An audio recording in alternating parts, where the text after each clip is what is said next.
If you're thinking of maybe building a laminated neck for your electric guitar, you're in the right place. There are a few tools and techniques you need to know about, so we'll go through them step by step, and by the end of this video, you'll have everything you need to know to build your laminated neck.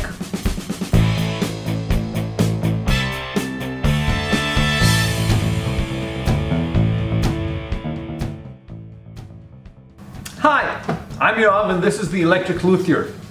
Today we'll go over everything you need to know to build a laminated neck for any electric guitar. There's more than one way to create a laminated neck depending on your tools and how you choose to use them. But at the end of the day, they follow the same principles and the outcome is pretty much the same. Before I jump into the actual making of the laminated neck, there are a few pros and cons you'd want to consider. There are two good reasons for creating a laminated neck. One is the aesthetic, and the other is strength and stability. The only real downside is the additional work, and if you're here, that probably is an incentive and not a deterrent.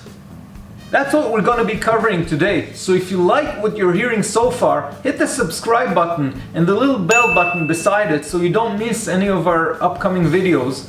And check out our website, theelectricluthier.com, where you have tons more information for the aspiring luthier. As far as looks are concerned, beauty is in the eye of the beholder. So as far as choosing the colors you're going to use, the type of woods, and the number of layers you want to put in your laminated neck, it really comes down to personal preference and taste. But when we talk about strength and stability, there are a few principles that you should consider.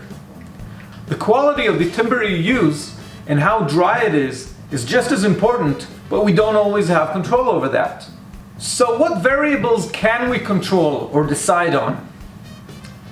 The two sides should be a mirror image grain-wise of each other to either side of the center line. To achieve this, you should cut them from the same piece of lumber and either open them up so they are book matched, or flip one the other way to get the same effect. An even number of layers from each side of the center line will actually be stronger than an uneven number. The logic behind that is that if you have a center line, it has no counterpart to even the pressure.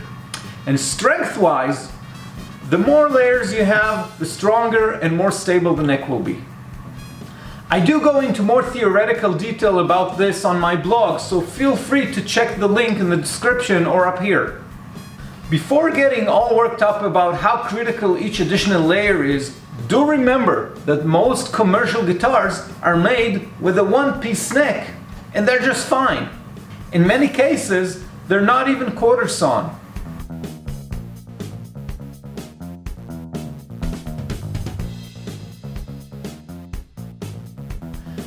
An appropriate type of wood, properly dried and cut, will naturally deform less than the opposite.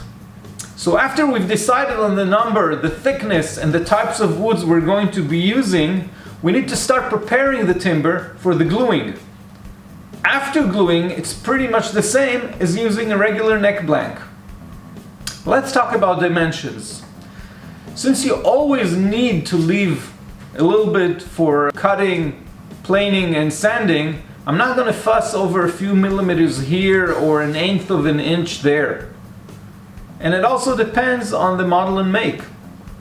As far as length, there's a slight difference between most models, but about 66 centimeters and up, or 26 inches, should be enough for most models of normal headstocks. And maybe you'd need a couple of more inches if you have extra long tenons for a Gibson style glue-in neck. As far as width, 6 centimeters or 2.4 inches should be enough for most models, although you may need to add a couple of wings for the headstock to complete the shape. The significant difference is in the thickness of the neck blind we're aiming for. A fender neck can be as thin as 2 centimeters or 0.8 inches, where a Gibson style neck, without using a scarf joint, may use as much as 10 centimeters or 4 inches of wood. This is of course more significant in mass production, but if you're in an area where lumber is expensive or hard to come by, it may be a consideration. I'll be going for a Telecaster style neck, which is one of the more efficient guitars to make, thank you Leo Fender. So my overall material dimensions will have to be about 66 centimeters by 6 wide by 2 centimeters thick, which is about 26 by 2.4 inches by just 1. I'll probably make it a bit thicker to begin with, just for comfort. I will be doing a 4-part maple neck. It's a Telecaster after all. But I'll be adding thin strips of mahogany veneer between the layers, so I'll end up with 7 layers overall. My raw material is a leftover piece of flat sawn maple and a sheet of maple veneer. When using a flat sawn or slab sawn lumber instead of the preferable quarter sawn, it's even more important to make sure of the grain direction. To prepare the pieces I need, I'll first make sure the edge is straight, and I'll run it on a jointer to refine it if needed. If you don't have a jointer, you can also use a router with a straight carbide bit or a template cutter. If your table saw is straight, you may get away with having just this one straight angle, but chances are a jointer will be very handy in the process.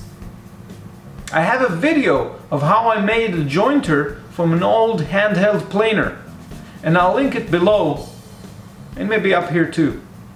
After that, I'll be cutting 2 stripes and then cutting them in half to get the bookmark pairs. Make sure all the angles and edges are straight, flat, and smooth enough for gluing. A small table planer or a drum sander can be a welcome asset at this point, but if you don't have one yet, pieces this size can be sanded on a very flat surface with long strips of sanding paper glued to it. As a side note, the only thing I'm really taking into account when deciding on the width of the strips is that the outer ones don't get cut diagonally when I shape the neck sides, so they're not showing. I just don't really like the way it looks, but if you're doing more or thinner stripes, you might not be able to avoid it. After I'm done with the maple, I'll be marking and cutting the mahogany veneer to the same length and thickness as the maple strips.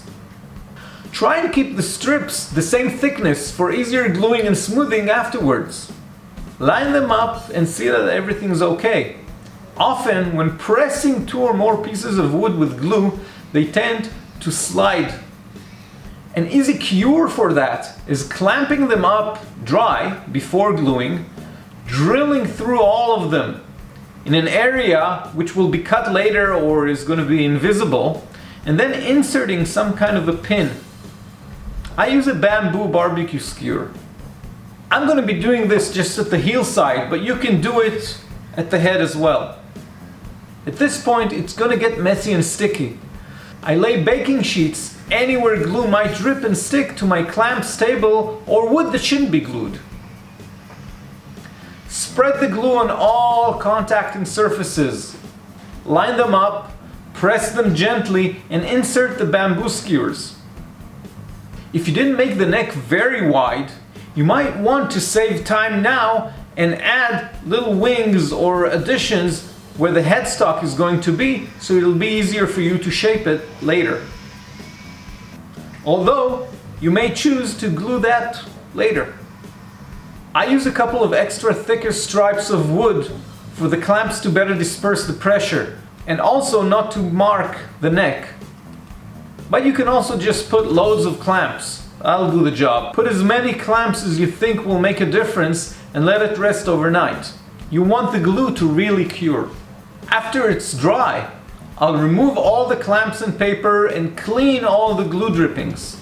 If necessary, I will plane and sand the top part to get it flat, smooth, and in a straight angle to the sides. So now we have a neck blank which will be treated essentially the same as if it was one regular one-piece neck. You can now get on with routing the truss rod, cutting and shaping the neck, adding the fretboard, and finishing the fretting. And I'll probably show all that in a few different videos as well.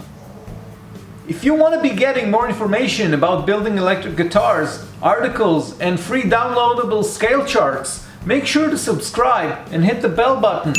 And come visit us at theelectricluthier.com.